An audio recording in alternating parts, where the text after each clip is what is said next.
Mapagpalang gabi sa lahat. Narito naman po ang bago kong gawa na panggilit sa mangkukulam. Ito po ang bagay, isang dignom na kahoy na nagiging bato. Ito po ay ginawa ko panggilit pag tayo po ay nanggagamot. Ito ay gagamitin ko personal. Ito po ay may mga karga. Ayan, panggilit po ito para po siyang maliit na espada. Ito po ay may mga sangkap para pangwasak sa puder ng mangkukulam, umambabarang, pati yung aswang ay kaya nitong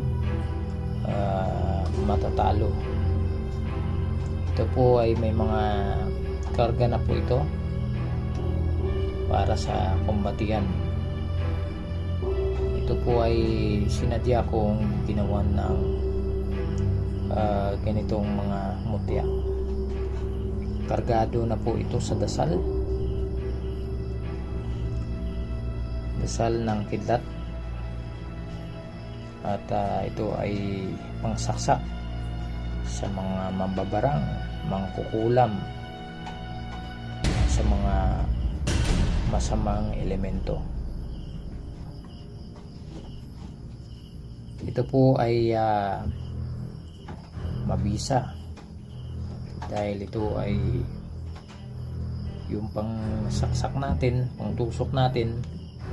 Ito po ay may mga karga para humiyaw o masasaktan yung mahuhuli natin na mangkukulam.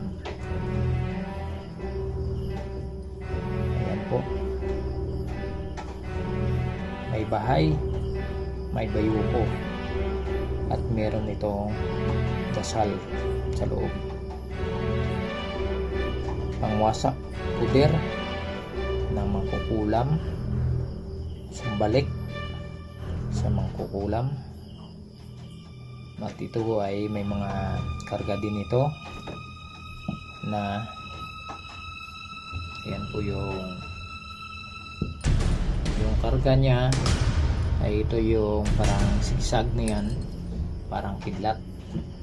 Yan po ay may mga karga na kidlat sa loob.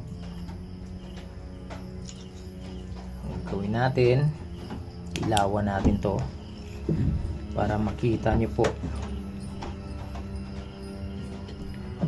Ito yung sinadya natin, ayan, para sa gabi pag madilim po yung ano natin, maka-encounter po tayo sa panggagamot kung sa gabi, ito po ay umiilaw para madali nating makuha o mahawakan. Ayan po.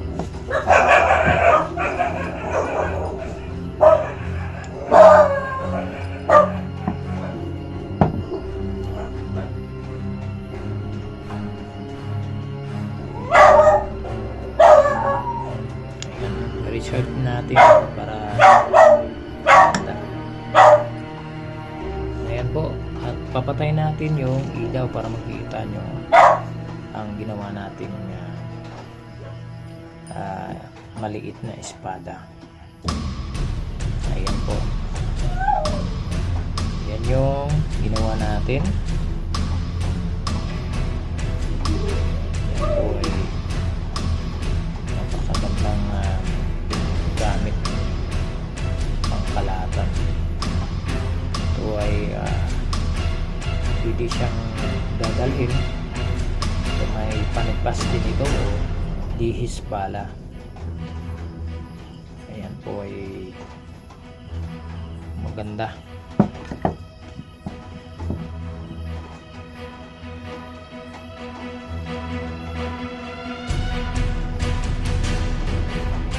Pag malakas yung ilaw, talagang maganda po ito. tingnan. Yan, umiilaw talaga yan.